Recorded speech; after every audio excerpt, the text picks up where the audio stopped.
We're going to share what we've learned through our research so far and just really to better understand your transit needs, the community's transit needs. Your input's going to be used in development of concepts, and so we'll bring some ideas back in 2023. I think the next slide.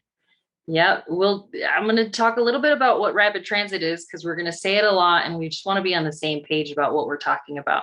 So rapid transit for our study means bus or rail service that provides direct and frequent service with limited stops. And that's really so that that service would take the same amount of time to get places as a car would. So it would be competitive with the automobile. The last slide is, for me anyway, is a project timeline. So you can see that we kicked off our project in the spring of this year. We've been putting together some existing conditions, and we've also been doing loads of stakeholder interviews. And as I mentioned, we were on the ground last week doing that public meeting, and we did lots of pop-ups in Gorham-Westbrook-Portland. We had a great showing. So we're there, and then next up is we're going to develop some concepts with an end goal of late summer, early fall of next year. I think I'll pass it on to Roseanne now to talk about what we're doing tonight. Definitely. So I want to introduce everyone to our goals for the evening. So we're going to run through some different parts of the early part of our project. So we want to talk about our goals and why we're studying rapid transit here in this region. We want to talk about the study area itself, the places that we're looking to be served by rapid transit. We want to talk about the natural resources that are in the community, as well as the built environment. And that's where we can talk about demand for transit. And then we're going to talk to you about destinations and routes and where you would want to see rapid transit go in your community. Throughout the process, we're going to be giving you points for input. We want to welcome you to use the chat as much as you can. And at the end, we're going to open up for public comment, and everyone's welcome to unmute and give us their feedback at the end. And on the next slide, I'm going to introduce you to Menti. We're going to be using a polling service called menti.com, and it's MENTI.com. You'll enter this code, and once you enter in this code, you only have to do it once. So just leave it open, and it'll automatically progress as we ask you some questions. So using your smartphone or a computer, go to menti.com, and then you can enter the code 81739974. And that'll work both on Zoom and if you're on Facebook Live. If you're watching this as a recording, it won't work, but we will be able to do it live if you're here with us tonight. And on the next slide, I'm going to ask us our first question.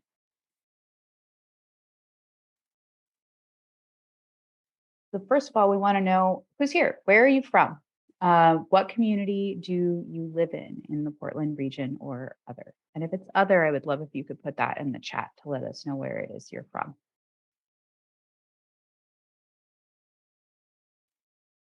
And again, you can participate in this by going to menti.com and using the code 81739974. I'll give it a minute for people to get in here.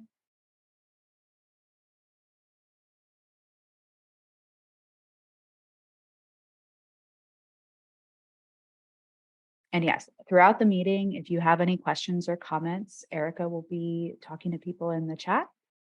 So if you have a reaction to something that you see on the screen, just leave it in the chat and Erica will get back to you in the chat or on the call if she thinks that it's going to fit in with the presentation.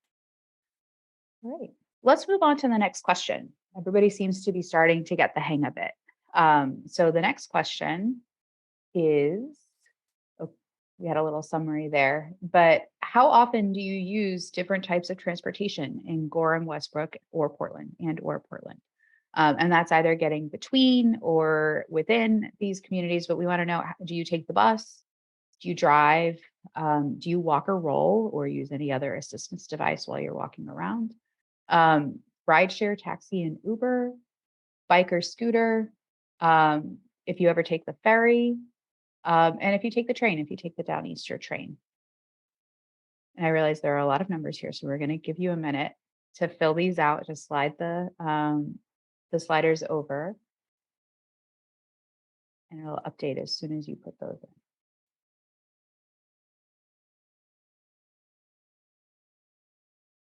Lots of people drive. We heard similar input when we were there. Erica mentioned that we were doing pop-ups. We spoke to about 300 people. in the region while we were there. We talked to about 150 people in depth about rapid transit and what they want to see out of the service. And right now, people are saying, again, a lot of people are driving or taking rideshare in the region. So this kind of follows what we heard in that initial outreach. So I want to give it just one more minute.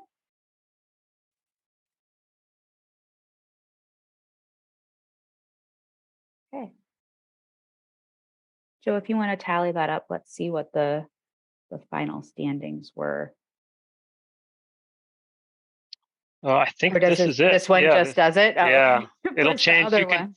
yeah, if you haven't had a chance to complete this yet, you'll still be able to complete it. This will remain open for the rest of the presentation. Yeah, and then hopefully everyone will progress as we move forward with the slides. If you have any issues, just go back to that website. Okay. So I'm going to pass on to Teresa, who's going to talk about our purpose, need, and goals. Thanks, Roseanne. So hi, everybody. My name is Teresa Carr, and I work for Nelson Nygaard. I'm the consultant project manager for this effort. And I want to walk you through a bit of the why. Why are we doing this study? And that is our project purpose, our draft need statement, and the goals that we are trying to achieve as we go through our work. So this is really part of setting the context for the work that we are doing. This entire study, we will be developing a broad list of ideas. We'll be evaluating those ideas, and we'll be identifying a set of recommendations that we will put forward, both for corridor alignment and mode choice. So the purpose, need, and goals really help us to understand if we are successful at the end of this project. So as you can see on the next slide, we do have a draft purpose statement, which is as follows. The purpose of this study is to provide fast, reliable, and frequent transit service that connects Gorham, Westbrook, and Portland's major transportation and/or activity centers. With all three of these pieces, the purpose, project purpose, the needs, and the goals, we are interested in hearing your feedback. So I would encourage you to post ideas, thoughts in the chat. We have a couple of mentee questions at the end of this section as well. So the next slide goes through the draft study area that we've identified. Now, the study area is important because it's the area where we collect a lot of data, and it's the area where we'll be drawing some lines that connect Gorham and Westbrook and Portland. And so we want that study area to be big enough so that we are open to lots of different ideas, but not so big so that it dilutes our study. You may remember that the idea for this study came from Transit Tomorrow. And Transit Tomorrow identified a number of potential rapid transit corridor studies. And so we want to make sure that our study area here is focused on the communities of Gorham, Westbrook, and Portland. What we have identified on this map are also major points of interest. So these are potential areas that we might connect with rapid transit. And so we are interested, as you can see on the next slide, in hearing your ideas. If you wouldn't mind writing in the chat, are we missing anything? We've identified USM, both the Gorham and the Portland campuses. We've identified the Portland Transportation Center, with Maine Medical Center, the Pulse, Rock Row, the Hannafords, downtown Westbrook, a number of different places that could be connected with rapid transit as part of this study. And where we are in the process, it would be helpful to hear from you if we're missing anything. So thank you in advance for writing anything in the chat, or also just writing your ideas, things that we should be considering as we move forward. And the next slide, I believe, will take us to the draft need statement. So this is really helping us understand what is it that we are trying to accomplish. Now, the need statement may read as negative. It's done that way on purpose because we need to know at the end of this process how we've been successful, if we have been able to address certain deficiencies. We came up with this list by looking at plans and policies in the region, by talking with different stakeholders in the region, as well as doing the existing conditions analysis that Joe will be walking you through tonight.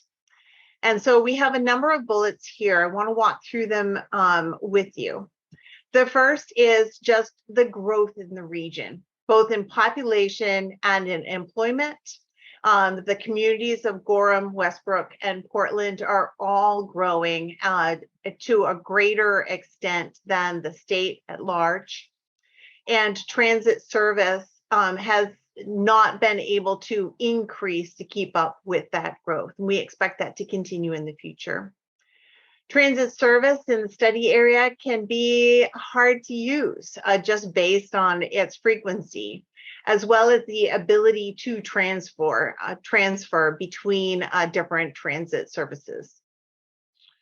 We know that we have congestion in our study area, and it is getting worse. And this affects the reliability both of auto as well as transit travel. When you have buses that are traveling in the same lanes as automobiles, and you have automobile congestion and traffic, then you have the buses sitting in that congestion as well.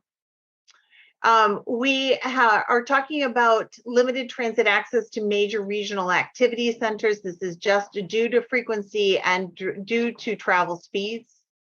You may remember at the outset, Erica talked about rapid transit as being travel time competitive with driving. So we are looking to address this. We know that we have communities of color in our study area. We know that we have low income populations in our study area.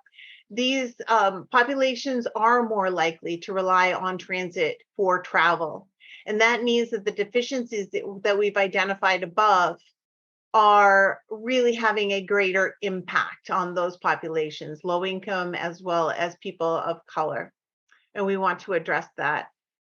And finally, we have the Climate Action Plan from the state of Maine, and that is looking to reduce vehicle miles traveled as a way, as a piece to achieving carbon neutrality by the year 2045.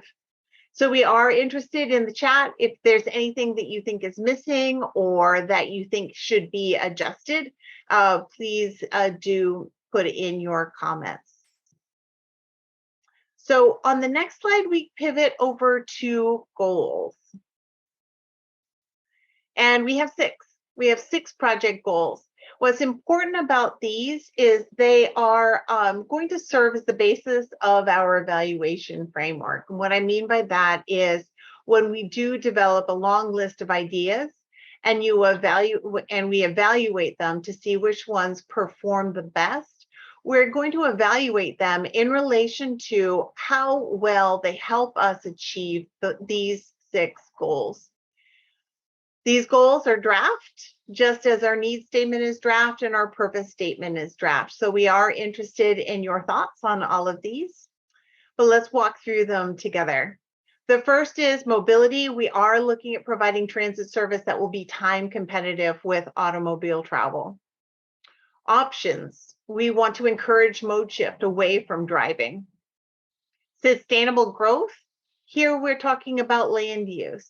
Transit-oriented development in areas that are aligned with local community plans that could be served by transit effectively. Connectivity, we want to be improving connections by transit to key regional destinations. Some of those are called out on our study area map, and thank you for the comments that you've been putting in the chat.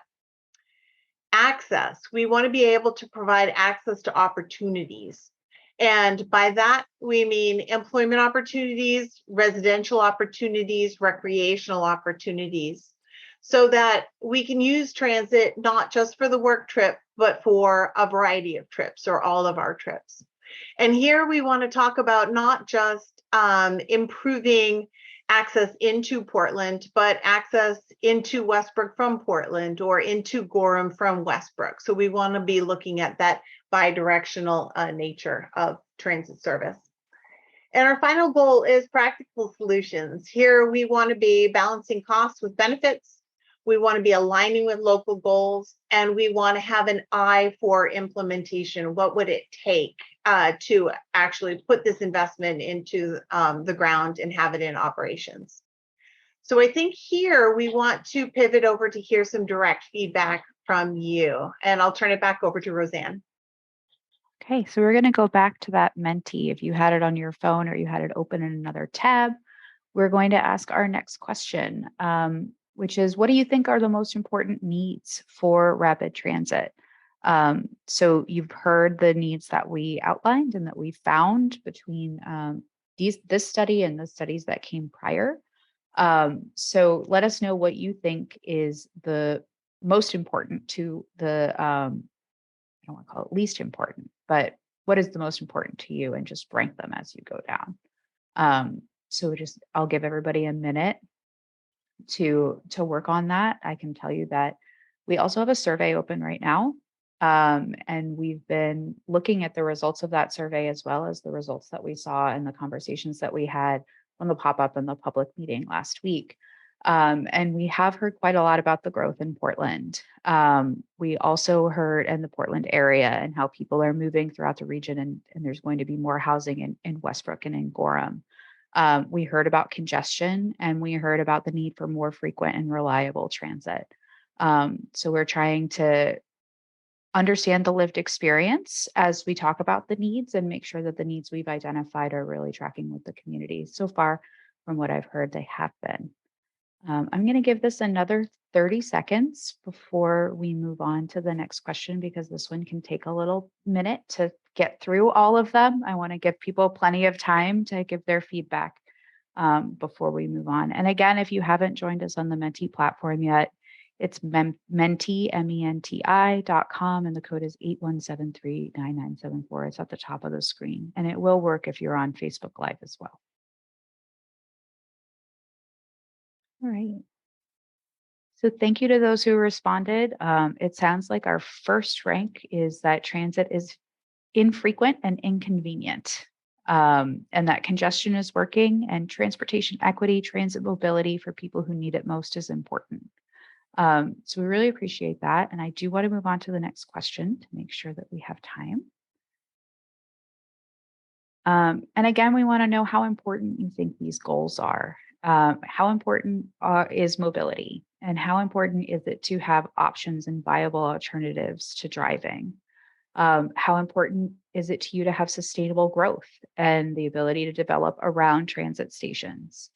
How important is connectivity to improve connections to regional destinations?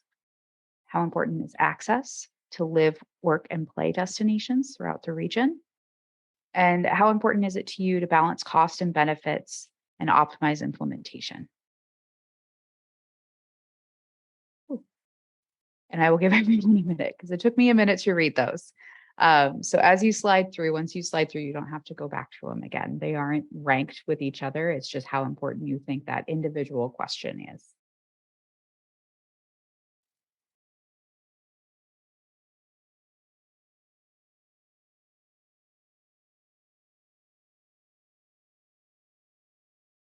Since we had 8 on the last one, I'm going to give it a little bit more time to let people continue to participate.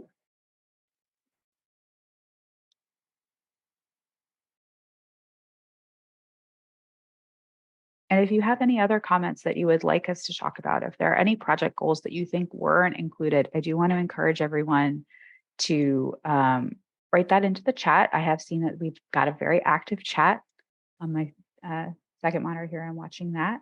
And we're also monitoring the chat in Facebook Live as well. So if you are on Facebook, you can put that on there, and we'll make sure that it gets recorded in this chat too. We have 10 participants. Thank you all very much. We agree that all of these goals are important. And we want to make sure that we're reflecting the values of the Portland region. So I am going to continue on to the next slide, which will be, I believe Joe will be presenting existing conditions for the region. Yep, great. Sorry, I had to find the unmute button. Yeah, hi everyone. I'm Joe Poirier, also with Nelson Nygaard, and doing a lot of the planning work for this study. And that planning work so far has consisted largely of what we call existing conditions work. And so that's gathering all of the qualitative and quantitative data about the region and thinking about how we're going to use that data to evaluate and study rapid transit in Gorham-Westbrook and Portland. So what we're going to do in this section is quickly run through some of the key findings from our existing conditions research, and we'll have some opportunities for feedback in the chat. And then we'll also, at the end of the presentation, we have a comment period where, because we know the chat is limiting, you can only type so much. We'll have a comment period where people can speak and unmute themselves, and we can have a conversation about this section or anything else that we talked about before. But so maybe I'll just start with sort of some high-level takeaways about during this existing conditions research. What have we uncovered about transit in the study area? And one of the important things that we think it should be noted is that there have been several previous plans that have supported rapid transit in Gorham, Westbrook, and Portland, going all the way back to at least 2012. So this isn't a new idea. There's been community support and stakeholder support for this idea for quite a while in different forms. We also know that existing transit use, and we've looked at transit ridership and how people are using transit in Gorham, Westbrook, and Portland. So we know that existing transit use shows that there's a lot of potential to not just improve rider experience, but to serve more people, to provide more mobility, get people more places faster with shorter trip times. And that's one of the things that we're looking at this rapid transit study to help with, is to provide more transit and more mobility for more people in the area. And then another thing that we've learned, we learned this primarily through we did a series of stakeholder interviews. And so stakeholder interview means interviews with transportation officials in the region, but also interviews with community groups. And we conducted about 10 pop-ups last week in the greater Portland region. And we learned basically that traffic congestion is really important to people. They've seen a rise in traffic congestion. It's very frustrating. It's a major concern.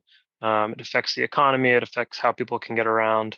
And that's something that a lot of people are looking to transit and rapid transit to potentially mitigate the effects of. So we have this slide here, questions, reactions, and wanted to basically use this slide to encourage you to, throughout this section of the presentation, write in the chat, we're going to look at a bunch of maps and talk about them. How does this make you feel? Does this mesh with your understanding of the region? What's been your experience riding transit or using some of the features we're going to talk about in this presentation? And then right now, if you have any feedback based on the last few things we talked about, traffic congestion and support for rapid transit and needing to expand transit to serve more people, please feel free to put that in the chat. You can kind of use the chat as like a notes place to put your thoughts. And please do that throughout the next slides. So the first slide we want to talk about here is this map, which shows what we call composite density, which is just a combination of density of where people live and where people work.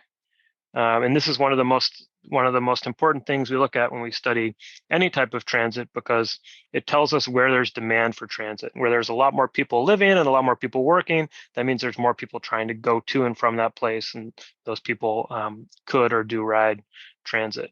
And so this map shows the study area, and the darker colors are places where there's a denser concentration of jobs and residents. So that darkest red color is where there's the most people, essentially. So you can see on the Portland Peninsula, here on the eastern side of the map, the far right, that's really the densest part of the study area where there are the most people living and working. And then you see density kind of radiating out from the Portland Peninsula down Outer Congress and Brighton Ave and Forest Ave.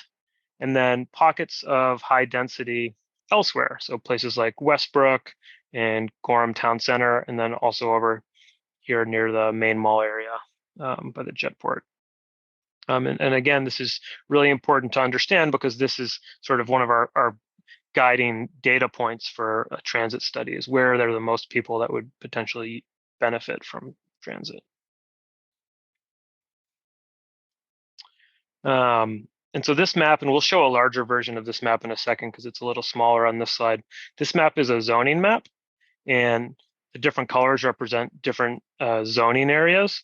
And essentially zoning is local law that says what you can build in a certain place. So can you build a factory? Can you build single family houses? Can you build big apartment buildings? That sort of thing. And the reason we look at zoning in a transit study is because land use or zoning or what's built on land is really closely related to transit, and that where you're allowed to build larger buildings with more people or more jobs, that's a place where a lot of people might use transit to go to. And vice versa, if there's a place with a lot of buildings and jobs, that's where you might want to add transit so that people can get to that place. So this map shows zoning, and I'll go to the bigger one. There we go. It's a very confusing map. It's a lot of colors. Zoning maps always are. But some of the key colors to look for here, what we call transit supportive zoning, places where you could build what some people might consider transit-oriented development. That's that dark orange color, that's mixed use, and then the darker yellow color, that's high density residential. And then also to a certain extent, some of these other colors like the pinkish commercial. But we can walk you through some of the important findings on this map, which is actually kind of similar to the population jobs map, but that the Portland Peninsula is really, there's a lot of zoning on the Portland Peninsula for land uses that are supportive of transit. So that mixed use zoning, the high density residential zoning that allows for a lot of people to live and work in a place where they might need or want to ride transit. But you also see that out Forest Ave and down parts of Brighton Ave, down Outer Congress. And then you see this big mixed use orange area just west of 95. And I hope everybody can see my cursor. I'm kind of circling it. That's kind of the Rock Row, Westbrook Crossing Mall area, which is zoned for mixed use. And then there's a lot of orange mixed use zoning in downtown Westbrook along Main Street, and then also out to Gorham Town Center to a certain extent. And so those are some of the places that we see that higher density residential and mixed use zoning.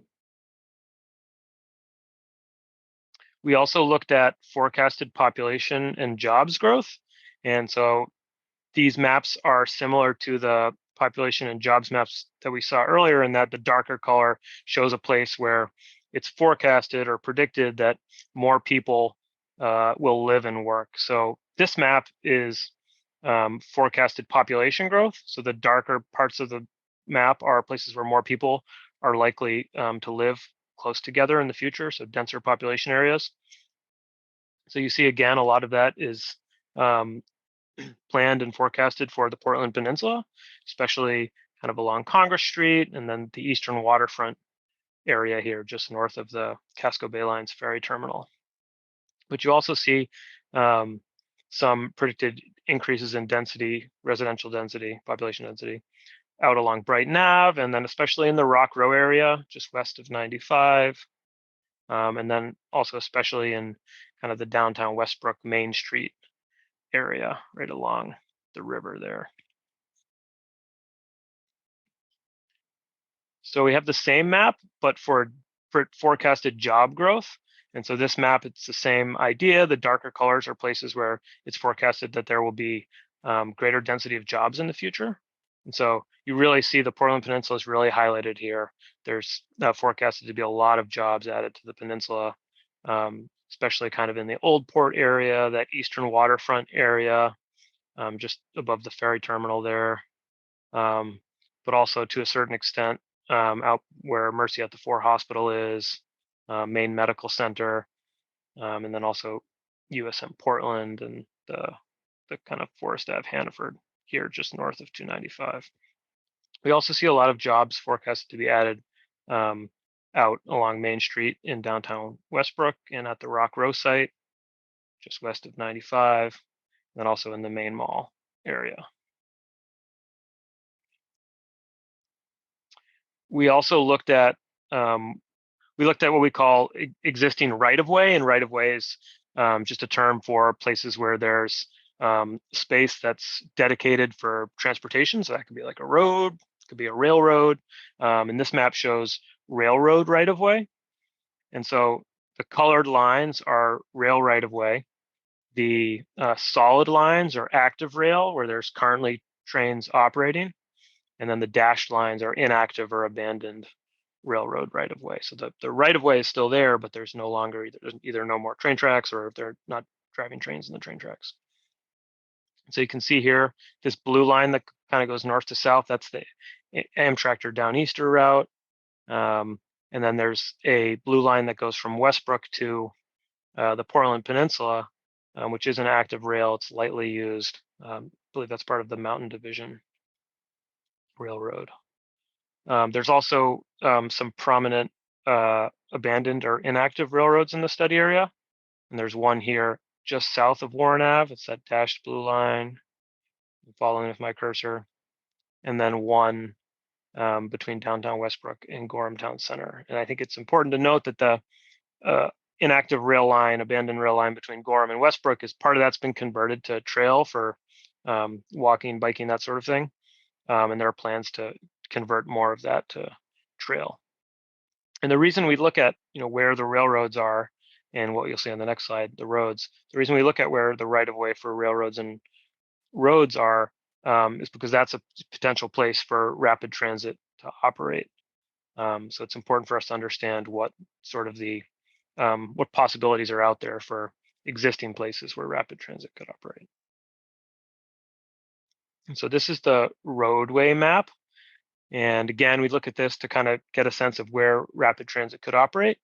And this map, the darker red color, shows roads that are wider. Basically, the darkest red color is like a 5-lane road. Yep, 5-lane road. And the yellow color is a 2-lane road. So you see in the study area, mostly we see yellow. A lot of the roads are 2 lanes wide, which is not tremendously wide. There are certain segments of road that are a little wider, 3, 4, 5 lanes wide. So that's, Park Ave on the peninsula, parts of Forest Ave, parts of Brighton Ave, Outer Congress, and then Larrabee over here in Westbrook, and then parts of sort of the Main Street corridor between Gorham Town Center and Westbrook. And again, we look at this because essentially with a wider road, you have more space to potentially put rapid transit. And this is a natural resources map. I think Kevin's going to tell us a little bit about this map. Thank you, Joe. So you heard mention the importance of the study area data collection, and one aspect is related to the environmental inventory. We look at both natural resources and social resources in this identification of important features in the study area. It's important to know for future planning, for alignment determination, determination of potential impacts, assessment of likely permitting, environmental documentation that might be required to advance the project. So we take on a lot of data collection early at a very high level. And this is an example from the natural resources inventory. It's something that's a little bit more commonly recognized in the water resources category. We're looking at wetlands and streams, floodplains, and aquifers here. So the wetlands are in the green, various green shades, the FEMA floodplains in blue, the streams are also in blue, and then we show some aquifers on the west side of the study area in a light blue. Some of the other aspects we consider in the natural resources include rare plants and animals, important wildlife habitats and habitat corridors. And then on the social side, as some examples, we look at things like historic districts and properties, important cultural sites, parks, recreational lands, and impacted areas, things like contaminated soils or contaminated properties, and also the importance of public water supplies. So we're really seeking input into which environmental resources are important and how those resources weigh into your rapid transit ideas. Looking for input. Teresa, I think you're next. I actually think it goes back to Joe. Sorry. Okay. Yeah, sorry. I got my found the mute button here. Yeah, so now I think we're going to walk through, this is kind of a more fun, interactive part of the presentation. We want to talk about where you think rapid transit should go. And, we've just looked at a bunch of maps with a bunch of information that it's all related to where rapid transit could go in the study area. And we want to hear from you.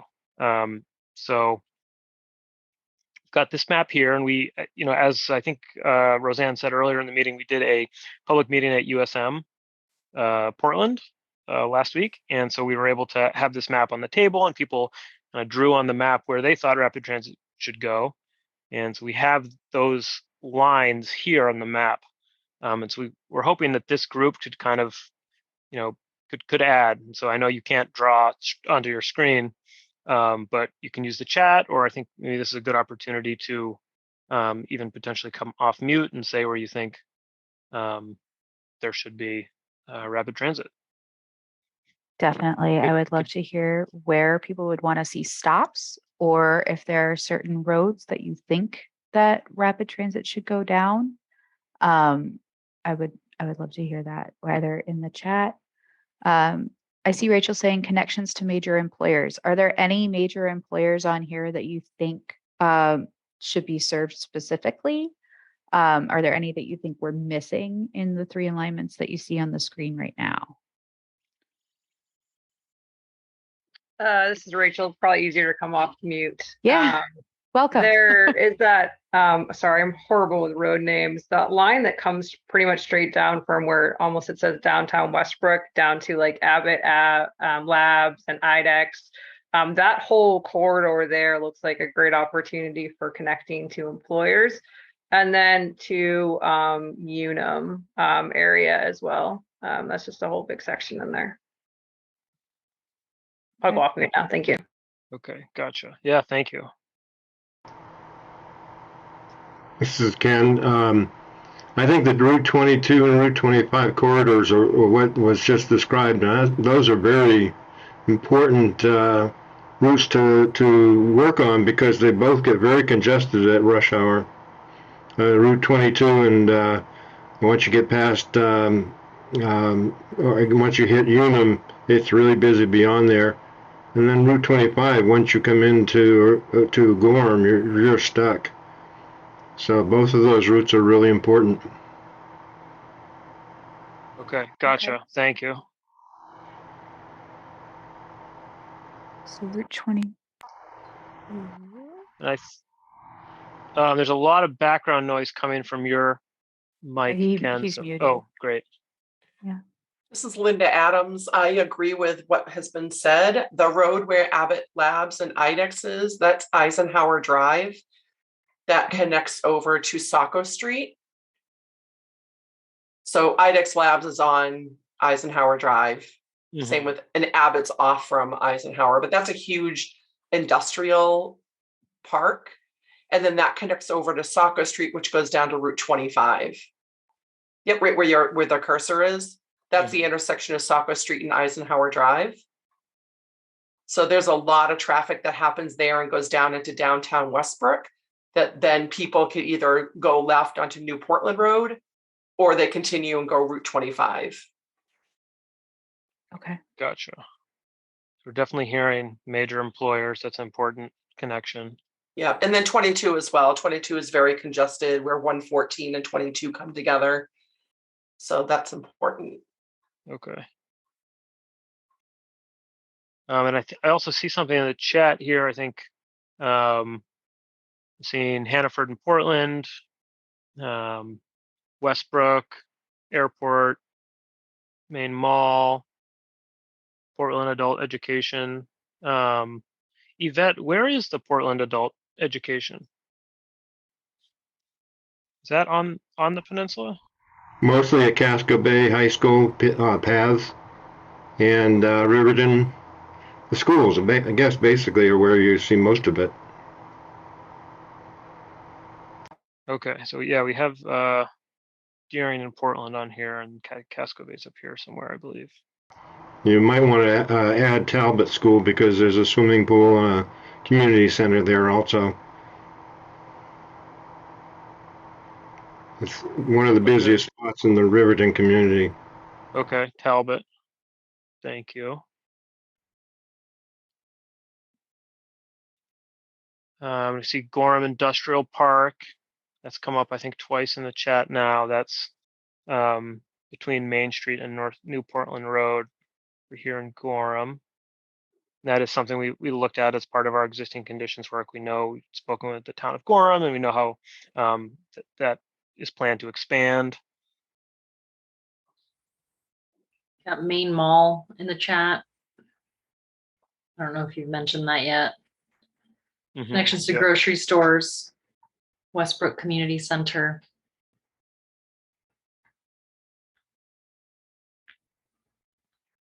Okay.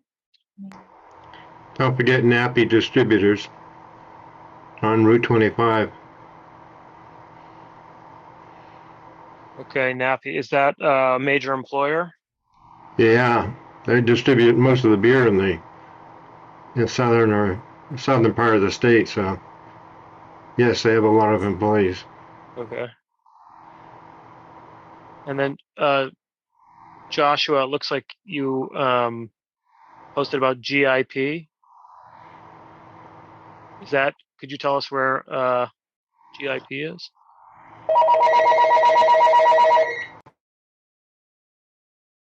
Oh, sorry, Gorham Industrial Park. Yep.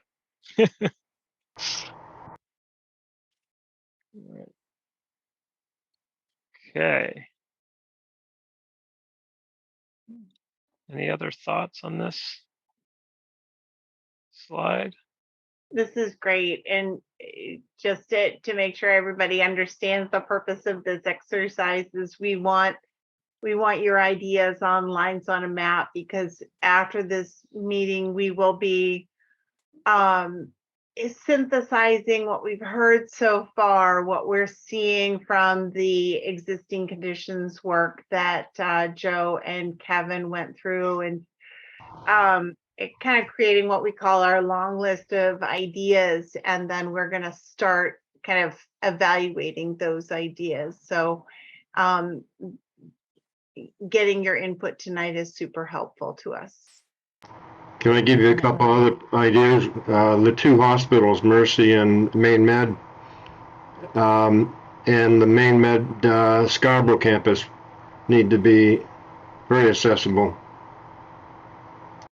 Okay, great. Yeah, thank you. Got Main Med and the Mercy at the 4 definitely here. I think the Scarborough campus may be outside of our study area, but we definitely got Main Med and Mercy at the 4. So thank you.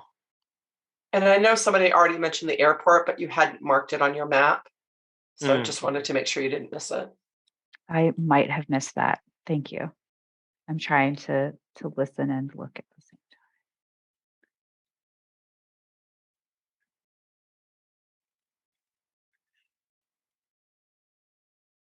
time. All right. I think can probably move on. Can you go back one slide for me for a second, Joe? Oh, yep. Sure. Got to go backward. There we go. Thank you. All right. Now we're ready to move on. Thank you. I do just want to call out that I mentioned before we are doing an online survey. If you haven't had the opportunity to take the survey yet, it's up now. I'll also put that link in the chat for everyone, because we do want to make sure that we are getting feedback from as many ways as possible. It'll close in mid-October, early October, a couple weeks. And we'll make sure that that gets shared out again. It's October 9th. October 9th. So it is available in 6 languages. And actually all languages have been used so far. We're offering the survey in English, Arabic, French, Portuguese, Somali, and Spanish. And if there's someone who you think needs language access in another language, please let us know, and we can work on getting them some access in that way. So that's our availability for the survey. And then we wanted to open it up for public comment.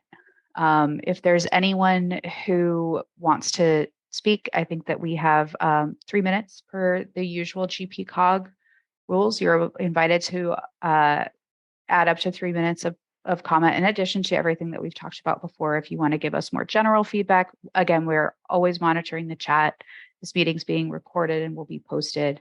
And we want to make sure that everyone sees themselves reflected in the options that we put together as we move forward.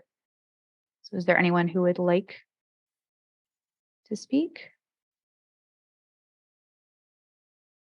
Hi, yes, this is Leon. I work for a nonprofit in Westbrook that supports New Mainers, and a part of our ongoing projects is to increase public transit education and access to adult immigrants and refugees.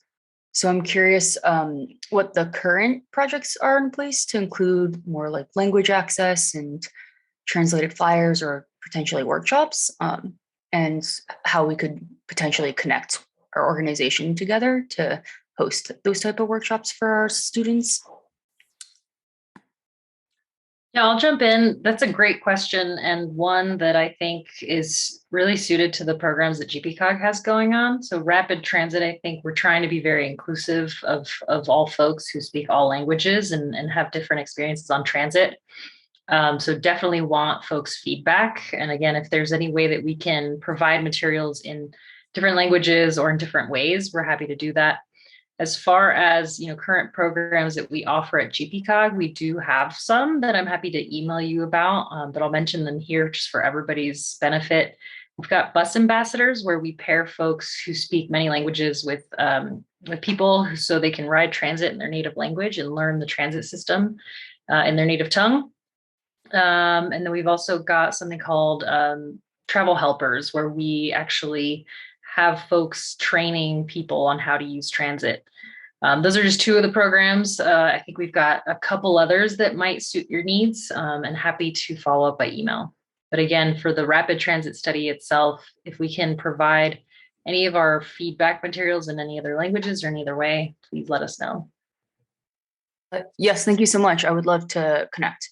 Sure. I'll provide my email. We did take the bus ambassadors with us when we were doing our pop-ups around Portland. It was really great. We were able to speak with people in 5 different languages as we were talking to them in communities throughout Gorham, Westbrook, and Portland. And we actually had more language access than that, but no one else had any other languages that they needed. So we were able to provide to 5 different languages that were requested. So yes, thank you. And we hope that we can keep working together with community groups. Yes, thank you so much. Appreciate it. Any other questions or comments that people would like to make?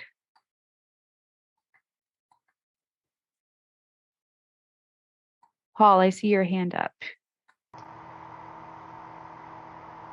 Yeah, hi. Thank you for taking my comment. I work with the Mountain Division Alliance. We're a nonprofit whose mission is to see a contiguous trail from Portland to Freiburg. And some of that depends on the DOT and the Rail Use Advisory Council's studies and resulting reports. But in Portland to Windham, the current thought is that it should be a rail with trail.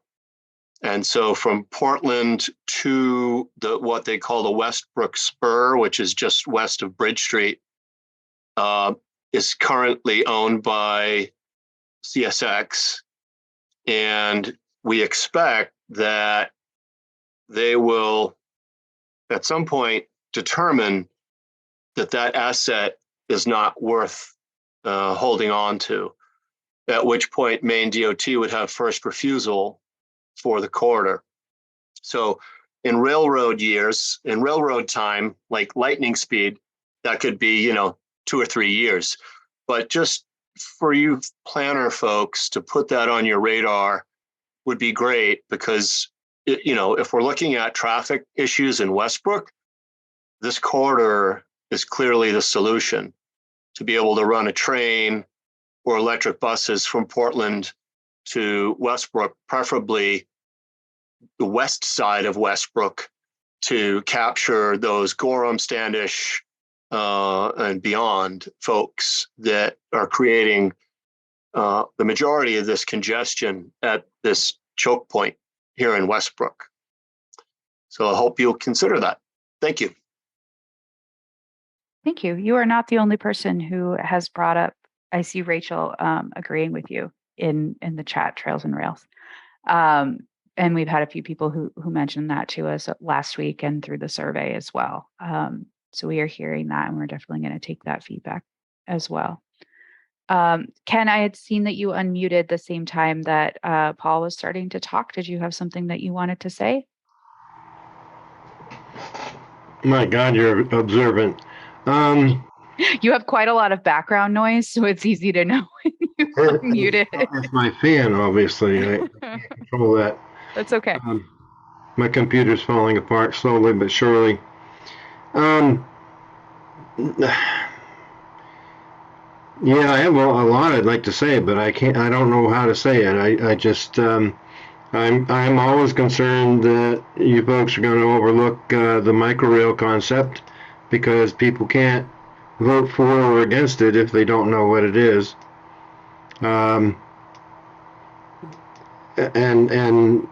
one of my curiosities is if you, for example, if you have a route, light bus route or light transit route out to Gorham, that means it goes to a parking lot, and that means there's a lot of cars at that parking lot. What have we saved ourselves as far as climate CO2? And is it that much further for people to drive? If I'm coming to work, I'm not going from Gorham, let's say the Gorham campus of USM, if I'm going into the Portland campus, I'm not going to park at Hannaford's, for example, and catch a bus or a light rail into Portland to the campus there. I'll just take my car the whole way. So I'm not sure how all that figures into this. You need something from that parking lot in Gorham that takes the person then to their home or to a closer than the last mile. And so I'm trying to figure out how all these options with light rail and what have you. That's why microrail was designed to be a door-to-door service, not a station-to-station service. And nobody knows that, and until they do, they won't know whether it's something they prefer or not. Okay. I know that the team has been looking at all different forms of alignments, as well as the different modes that we're looking at. I saw some questions in the chat earlier about whether we were going to be doing rail or bus or light rail, and the answer is that is still not figured out. That is something that we are trying to determine now. So we're looking at a lot of different options, from cost to right-of-way to availability, and then we'll be taking with it feedback that we got on the different modes that people were interested in Roseanne, as we move forward. Yes. if you don't know what it is, how can you consider it? How can you have any idea how to measure it or what to look at or whether it's appropriate or not? Nobody from Nelson Rygaard has taken a good look and asked me any questions. This is the only system like it in the world, so somebody's got to ask me questions before they can even consider this as a mode. And that's what bothers me is nobody's asking the questions that essentially would be, it depends on how far down the road you're looking. If you're looking 5 years down the road, you build it and walk away, probably the bus rapid transit's a good idea. But if you're looking at 50 years down the road, or somewhere about 30 years down the road, when people start to buy their second round of electric vehicles, and realize they don't have the subsidies anymore, you're going to have a lot of people who are going to look for alternatives that are cheap or free, which microrail would be free. And so I'm at a loss for how you get from there to here, and what do you do with people when they get off the bus in Gorham? Because I know that bus is not going to go street by street to deliver people to their house. Well, I mean, first mile, last mile connections are something in all communities that we need to consider. Having good connections to other forms of transit, as well as a street network that supports walking and biking. You know, it's all a system. We've talked about transit-oriented development and trying to support communities that would support transit usage. So it's not in a vacuum, and we are trying to be very holistic as we look at what we're talking about moving forward. So we are trying to look at the whole, like I said, the whole lived experience of what people are seeing in Portland. And we actually did hear from quite a few people in Gorham and Westbrook who would like to use transit and who don't have access to a vehicle. So parking for them really isn't an issue. There were a large number of people who we spoke to who did not have cars. Or shared one car as a family. And so there would be some people who had access and some who didn't. So I think that there are a lot of different perspectives that we're trying to include as we talk about this. And we really do appreciate that. And I think that the team is looking into that as a mode, and we'll address that directly. Any other comments or questions? We have just about 6 minutes left before we start to wrap up.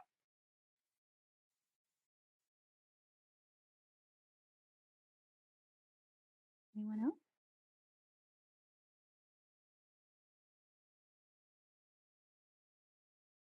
Okay.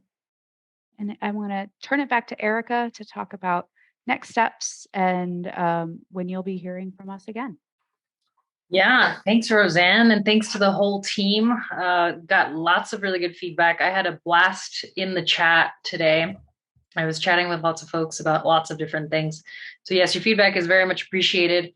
What we're going to do is we're going to take this feedback back. We're also going to include the feedback that we heard last week at the pop-ups and at the in-person event. And we're going to start developing some concepts. So we're going to create sort of a long list of alternatives. And then we're going to start narrowing that down. You'll hear from us again in this sort of big outreach push way in 2023. So likely early in the year. Like I said, we're wrapping up the project in late summer, early fall of next year. So we'll do 2 more big engagement pushes before then. Until then, you can you can go on our website, which is rapidtransitforme.org. We'll put it in the chat. Maybe somebody can help me out, put it in the chat. And then you can also follow our GPCOG social media. We've got Facebook, LinkedIn, Instagram. I might be missing one. Maybe somebody can chime in with the other one. I think there are Twitter perhaps. I am kind of a dinosaur. Or you can subscribe to our newsletter. So we've got a GPCOG newsletter that you can find again on our website. If you have any questions at any time, please feel free to reach out to me at eamador@gpcog.org that you see there. And I'd be happy to either answer your question or get you to somebody who can. If there are any other questions or comments, I'll stick around until the end of the hour here. And otherwise, have a wonderful evening. And thanks again for spending some of your very precious evening with us.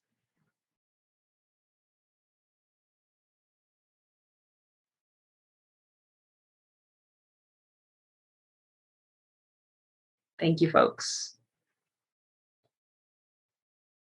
And thank you. They've put the gpcog.org website in the chat. And this presentation will be available on our website afterward. Did any of you catch Charlie Colgan's presentation last week on the economy, the carbon economy? Nope. Because he mentioned how important it is to make sure that we're addressing carbon, and he thinks it's much more important than anybody in Maine is currently making it. And he's a well-renowned economist. So Okay, thank you for that.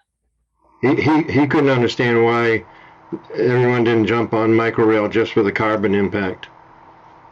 So yeah, do you have any examples of microrail? Some folks have asked for some websites and some I know I have asked for some examples, and you've definitely sent GPCOG some materials, but do you have any? I have some materials. Feel free to email them over to me. This would be, well, this is a new project, a new mode of transportation, not done before, except that the Chinese have now copied it. And it's hard to explain just by sending you a packet or not. I've got a good packet I can send to anybody. Yep. Yeah, we have that on file. What changes?